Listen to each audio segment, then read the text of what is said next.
हमारे सिद्धार्थ को तलाक मिल जाएगा ना? उसमें कोई दिक्कत तो नहीं आएगी? और जब ये मामला अदालत में सबके सामने जाएगा तो अदालत उनसे खुद पूछेगी कि उन लोगों ने अपनी इंसानियत कहाँ खो दी। किसकी सुनो, किसकी बात समझो? और आप पापा, आपकी गैरत को क्या हो गया? ये लोग दोनों यहाँ खड़े खड़े मेरी इज्जत पे इल्जाम लगा रहे हैं और आप चुपचाप खड़े हैं यहाँ पर। अब तुम यहाँ क्या करने आई? मम्मी जी, शायद इन्हें लग रहा है जो हो रहा है वो ठीक नहीं हो रहा है। मुझे इनकी बकवास नहीं सुननी है, मैं जा रही हूँ।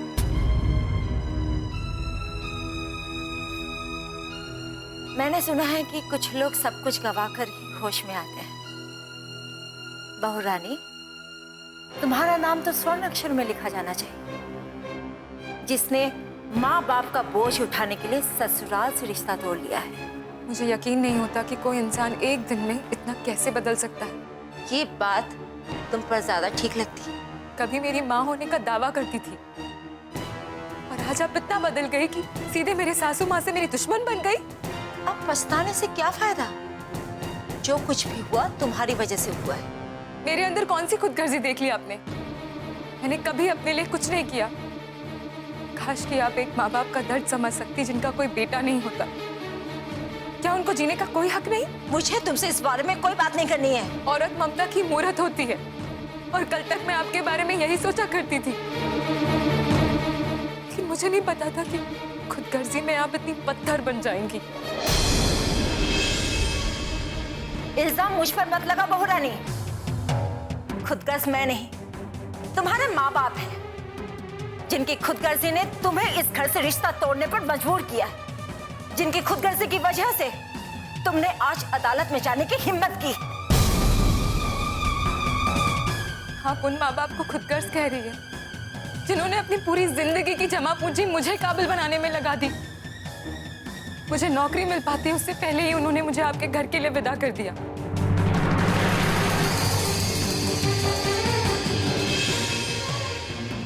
कभी एक बेटे की मां नहीं, दो बेटियों की मां बनकर सोचिएगा।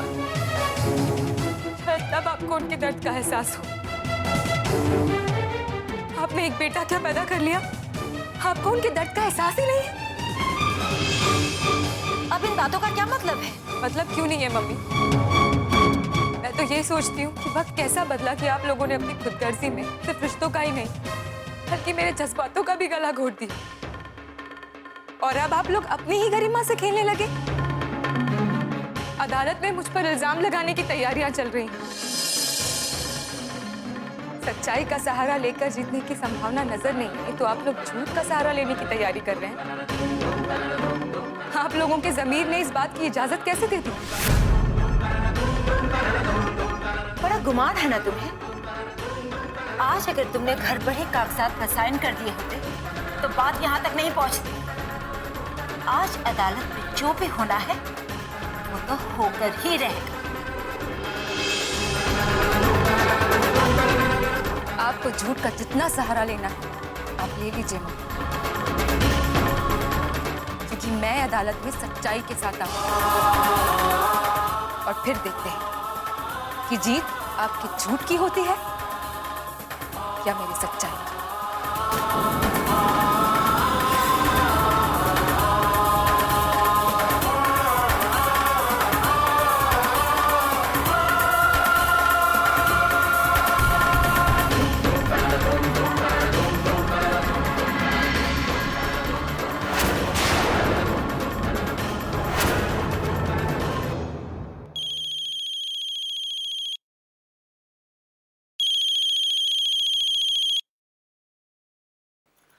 हाँ प्रतिमा बोलो। हेलो दीदी, कैसी हैं आप? मैं ठीक हूँ, तुम कैसी हो? तुम बैंगलोर पहुँच गई? हाँ दीदी, मैं बेंगलोर पहुंच गई हूँ। ठीक है। दीदी माँ कैसी है? माँ भी अभी ठीक है प्रतिमा। दीदी आप अपने घर पर हैं या जीजू के घर पर? अभी तो मैं सिद्धार्थ के घर पर हूँ, बस अभी अभी पहुँची। ओके। हाँ, आपका वहाँ रहना बहुत ज़रूरी है दीदी, और अभी जिस तरह का माहौल चल रहा है तो इस समय तो आपका वहाँ पर रहना बहुत ही ज़्यादा ज़रूरी है। हाँ प्रतिमा, तुम इन सब चीजों के बारे में मत सोचो, बिल्कुल चिंता मत करो, मैं हूं ना, यहाँ सब संभाल लूंगी। तुम बस अपने पढ़ाई पर बहुत अच्छी तरह से ध्यान दो। प्रतिमा, तुम्हें पापा का सपना पूरा करना है। आपकी बात सही है दीदी, लेकिन क्या सारी बातों को भूल जाना संभव है? पहले माँ और पापा एक दूसरे के साथ थे तो दिल को तसल्ली थी कि कम से कम एक दूसरे का अकेलापन बांट लेंगे, आपस में मिलकर एक दूसरे का दर्द बांट सकते हैं। लेकिन अब पापा हॉस्पिटल में पड़े और माँ घर पर अकेली है। मुझे माँ की बहुत याद आ रही है दीदी, कि वो घर में अकेले कैसी होंगी, क्या कर रही होंगी। घर का सन्नाटा, खामोशी, अकेलापन, क्या माँ ठीक से सो भी पा रही होगी? ऊपर वाले ने हमें किन परिस्थितियों में पहुंचा दिया। मैं यहाँ बेंगलोर में रहने के लिए मजबूर हूँ, आप अपने ससुराल में रहने के लिए मजबूर हैं, और माँ घर में अकेली। चाय और पानी पूछने वाला भी कोई नहीं है उसके पास। वो किससे बातें कर रही होगी? अकेले में क्या वो दीवारों से बातें करेगी? प्रतिमा, तुम इन चीजों के बारे में बिल्कुल मत सोचो। तुम चिंता क्यों कर रही हो? मैं हूं ना यहाँ पर, मैं सब कुछ संभाल लूंगी, माँ को भी बहुत अच्छे से संभाल लूंगी मैं। देखो, वैसे भी राकेश है वहां, देवयानी है माँ का ख्याल रखने के लिए, मैं भी कहाँ दिन भर यहाँ रहूंगी। मैं ससुराल के साथ साथ माँ का भी ख्याल रखूंगी। तुम बस अपनी पढ़ाई पर ध्यान दो, हाँ? बाकी कुछ मत सोचो, ठीक है? ठीक है दीदी। ख्याल रखो अपना।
सन्नाटा मुझे मार देगा।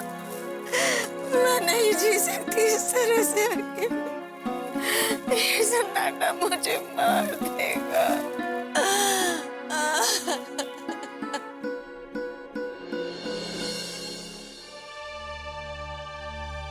मैम, ये 2009 की केस की जजमेंट कॉपी है।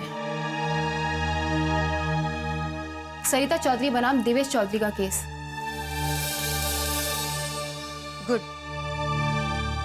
इस केस में भी पति ने कोर्ट में तलाक का केस चलने के दौरान अपनी पत्नी को घर से निकाल दिया था, और जब पत्नी ने इस बात की शिकायत कोर्ट में की तो कोर्ट ने फैसला उसके पक्ष में दिया था और कहा कि जब तक तलाक के केस का फैसला नहीं हो जाता तब तक पत्नी का उसके पति के घर पर पूरा अधिकार है। पति किसी भी सूरत में उसे घर से निकाल नहीं सकता।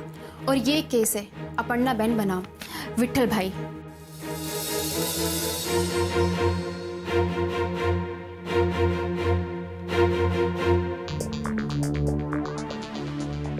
इस केस में कोर्ट ने फैसला दिया था कि अपर्णा बहन को तलाक केवल इस आधार पर नहीं दिया जा सकता क्योंकि वो अपने भाई की पढ़ाई का खर्चा उठा रही थी। और कोर्ट ने न केवल विट्ठल के तलाक की अर्जी खारिज की थी बल्कि अपर्णा बहन को सराहा भी था अपने भाई की मदद करने के लिए, उसे एक काबिल इंसान बनाने के लिए। इसकी एक कॉपी निकलवा कर फाइल में रख लो।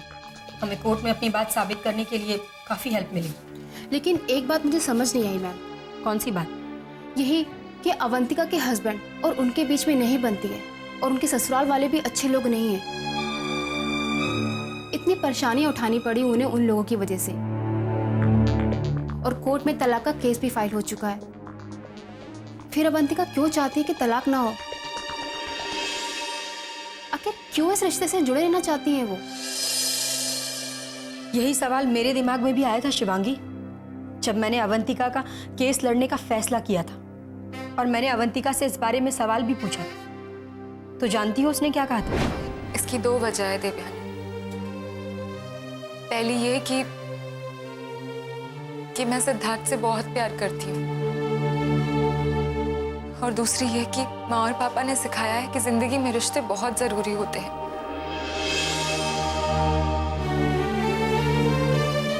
देवयानी, रिश्तों को तोड़ना तो बहुत आसान होता है, लेकिन उन्हें जोड़े रखना उतना ही मुश्किल। देवयानी, सिद्धार्थ दिल से बुरे नहीं हैं और मम्मी पापा से भी मेरी कोई दुश्मनी नहीं है। जितनी इज्जत मैं अपने मायके वालों की करती हूँ उतनी ही इज्जत अपने ससुराल वालों की भी करती हूँ। मेरी ये जो लड़ाई है ये उनके खिलाफ नहीं है। मेरी ये जो लड़ाई है ये उस सोच के खिलाफ है जो ये कहती है कि शादी के बाद बेटी का मायके पर न कोई हक रह जाता है और न कोई फर्ज। अवंतिका एक अच्छी बेटी या बहू ही नहीं बल्कि एक अच्छी इंसान भी है, जो रिश्तों की कद्र करती है, जो ये मानती है कि नफरत बुराई से करनी चाहिए, किसी इंसान से नहीं। उसका मकसद तो सिद्धार्थ और उनके माता पिता को उनकी गलती का एहसास कराना है, न कि उनसे दूर जाना। इसीलिए तो वो ये नहीं चाहती कि ये तलाक हो। वाह मैम, मुझे नहीं पता था ये सब। अब तक तो मैं इस केस को एक नॉर्मल केस की तरह समझ रही थी। नहीं शिवांगी, ये किसी लड़की और उसके पति के बीच तलाक का कोई आम केस नहीं है। ये सही और गलत की लड़ाई है, गलत सोच को बदलने की लड़ाई, हर उस बेटी की लड़ाई जो एक अच्छी बहू होने के साथ साथ एक बेटी का फर्ज भी निभाना चाहती है। इसीलिए शिवांगी, हमारा ये केस जीतना बहुत जरूरी है। डोंट वरी मैम, अवंतिका को हम हारने नहीं देंगे।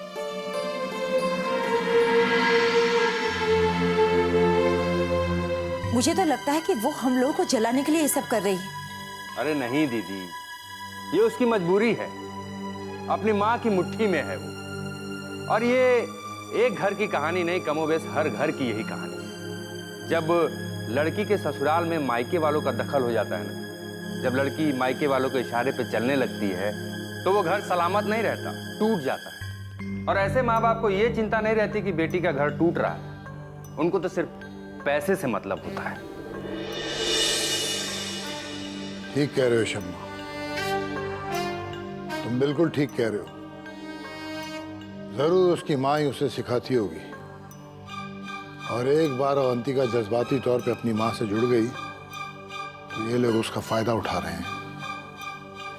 जीजा जी, जब मैं हिसाब करता हूं तो मेरा हिसाब ही गड़बड़ आ जाता है। 5 लाख का सोना गिरवी पड़ा है, ऊपर से 10 लाख का कर्ज, और ये सारा पैसा आखिर अवंतिका के तनख्वाह से ही तो भरा जाएगा। माँ के घर का खर्च चलाना है, बहन बाहर मेडिकल की पढ़ाई कर रही है, उसे भी तो कुछ पैसा भेजना होगा। मुझे तो ये नहीं समझ में आ रहा कि आप लोगों के पास क्या बचेगा। कुछ भी नहीं। मुझे तो ये भी डर है जीजा जी कि कहीं वो सिद्धार्थ को भी अपनी मुट्ठी में ना कर ले और उससे भी कुछ पैसे ना ऐंठ ले। मैंने सिर्फ ये सुना था कि शेर को सवा शेर मिलता है, और आज देख भी लिया। आपकी बहू अवंतिका, आपको सवा शेर मिल गई।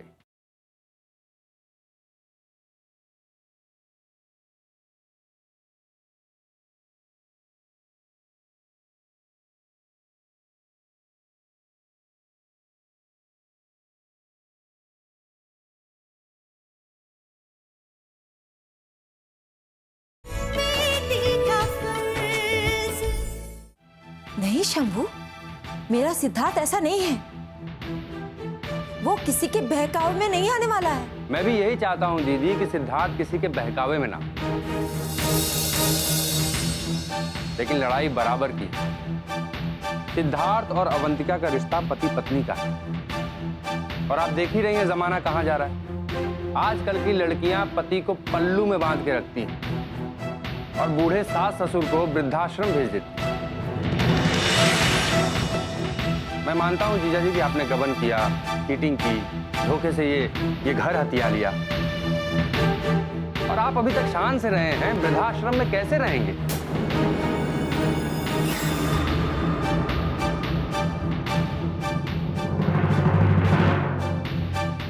मैंने सिर्फ ये सुना था कि शेर को सवा शेर मिलता है, और आज देख भी लिया। आपकी बहू अवंतिका, आपको सवा शेर मिल गई, और वो आपको क्या, आप दोनों को वृद्धाश्रम भेज के ही रहेगी। हाँ, मैंने ऐसी घटना सुनी जरूर है, लेकिन हमारे साथ तो ऐसा नहीं होगा ना। हर आदमी ऐसा ही सोचता है जीजा जी, लेकिन नींद तभी खुलती है जब वो वृद्धाश्रम पहुंच जाता है। मैं तो बस यही चाहता हूं कि ये सारी घटनाएं आप दोनों के साथ ना दोहराई जाए। अब मुझे तो इस बात का भी डर है कि जो बहू अपने बूढ़े सास ससुर को घर से नहीं निकाल पाती, वो अपने पति को लेकर उड़ जाती।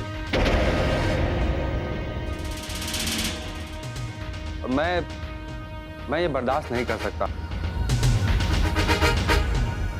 और अगर ऐसा हो गया तो आप लोगों का क्या होगा? सिद्धार्थ आप लोगों का इकलौता बेटा है। मैंने कहा ना, मेरा सिद्धार्थ किसी के बहकावे में नहीं आएगा। अरे ऐसा मौका ही क्यों देना दीदी? जल्दी से जल्दी तलाक करवाकर मामले को खत्म करवाइए। लेकिन ये बात भी सच है कि औरत अगर अपने पे आ जाए तो बड़े से बड़े ऋषि मुनि की तपस्या भंग कर देती। ऋषि विश्वामित्र की कहानी तो सुनी ही होगी आप लोगों ने। जब ऋषि विश्वामित्र की तपस्या भंग हो सकती है तो अपना सिद्धार्थ क्या है? लगता है तीर सही निशाने पे लग गया।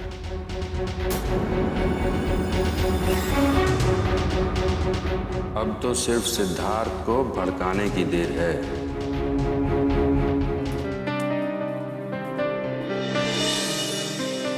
अगर अपनी मर्जी की करनी है अवंतिका, तो क्यों जमी बैठी हो इस घर में? क्यों मॉम डैड का दिल दुखा रही हो तुम? क्यों? आप उल्टी बात क्यों कर रहे हैं सिद्धार्थ? इस घर में सब मुझे दुख देना चाहते हैं और आप मुझ पर इल्जाम लगा रहे हैं। अरे ऐसा क्या कर दिया मैंने जो मम्मी पापा इतने दुखी हो गए? अच्छा, तुम्हें लगता है तुम्हारी बात छुपाने से बात छुप जाएगी, हमारे सामने नहीं आएगी? अपने ऑफिस से 10 लाख रुपए का लोन नहीं लिया तुमने? हाँ सिद्धार्थ, मैंने लोन लिया है क्योंकि मुझे पापा के इलाज के लिए पैसों की जरूरत थी, और बाकी भी तो जरूरतें हैं। और अगर मैंने लोन लिया है तो उसे चुकाऊंगी भी मैं ही। देख लो सिद्धार्थ, इसके कहने का मतलब ये है कि इसके दिल में जो आएगा वो वही करेगी, और अपनी कमाई वो जहां चाहे लुटाएगी। तुम उससे पूछ भी नहीं सकते। बातों को तोड़ मरोड़ कर बोलने का कितना अच्छा हुनर है ना आपके पास मामी जी।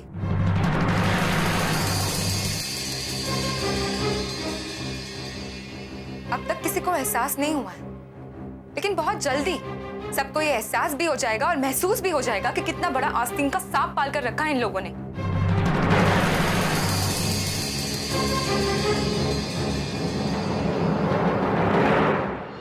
मौसी ने आपको परेशान देख के हमें यहाँ भेजा है, और हम आए तो सिर्फ आपके लिए है ना।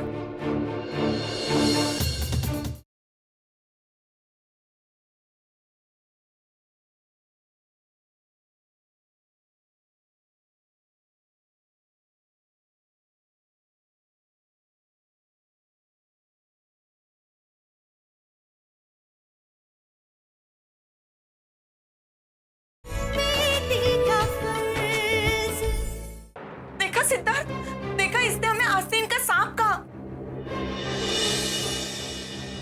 अरे तुम खुद इस घर पर कुंडली मारकर बैठी हो, तुम खुद इस घर को डसना चाहती हो, और हम लोगों को आस्तीन का सांप कह रही हो। हाँ, बहुत जुबान चलने लगी है तुम्हारी।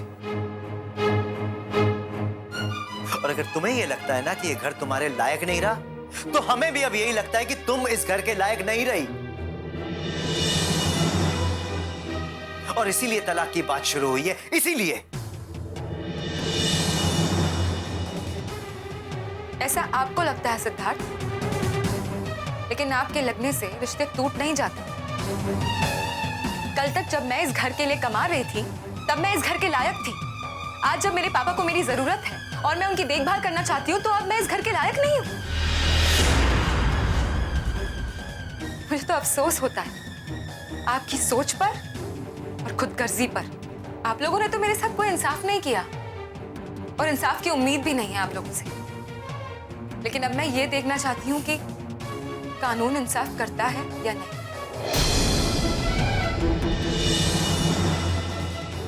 अब इसका फैसला तो कल सुबह अदालत में होगा अवंतिका, मगर आज मैं तुम्हें एक बात साफ साफ बता देना चाहता हूँ। अगर कल अदालत में तुम्हें इंसाफ मिल भी गया ना, तो तुम्हारे साथ बहुत बड़ी नाइंसाफी होगी, क्योंकि आज के बाद इस घर में कोई रिश्ता तुम्हें कभी रास नहीं आने वाला, कभी नहीं।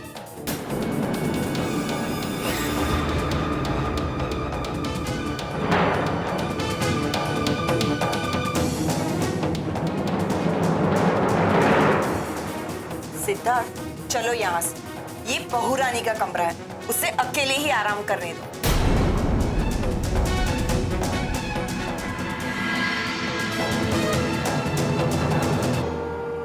देखा भाभी जी आपने, मामी जी ने जानबूझ के सिद्धार्थ भैया को दूसरे कमरे में सोने के लिए कहा, ताकि वो आपको उनसे दूर कर सके और वो बिंदिया को उनके करीब। वो दूसरे कमरे में सोएंगे तो बिंदिया उनकी देखभाल करेगी। लेकिन मम्मी और पापा ये सब बर्दाश्त कैसे कर रहे हैं?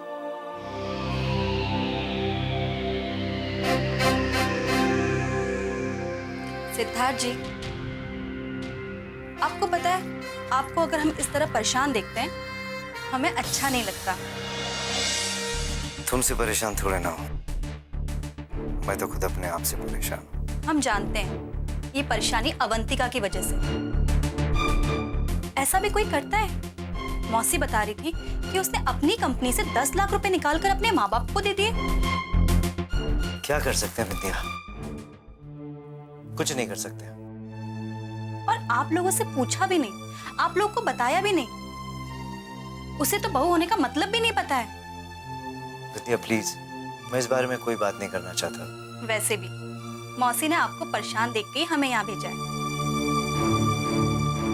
और हम आए तो सिर्फ आपके लिए है ना।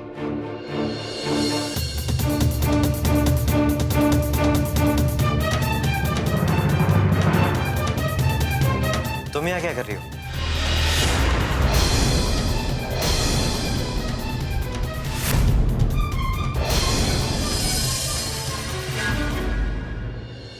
अब 3-4 दिनों के अधिकार की बात कर रहे हैं ना, लेकिन मैं सबको ये दिखा के रहूंगी कि इस घर पर मेरे अधिकार था, है और रहेगा। रिश्ते दावों पे नहीं चला करते अवंतिका, और बहुत जल्द तुम्हारे ये सारे दावे ना तुम्हारी आंखों के सामने चूर चूर होते दिखेंगे तुम्हें। रिश्ता तो वो आप लोगों से रखना चाहती, लेकिन निभाना अपने माँ बाप से चाहती है। एक बात बताइए मामी जी, आपकी परवरिश क्या अनाथाश्रम में हुई थी?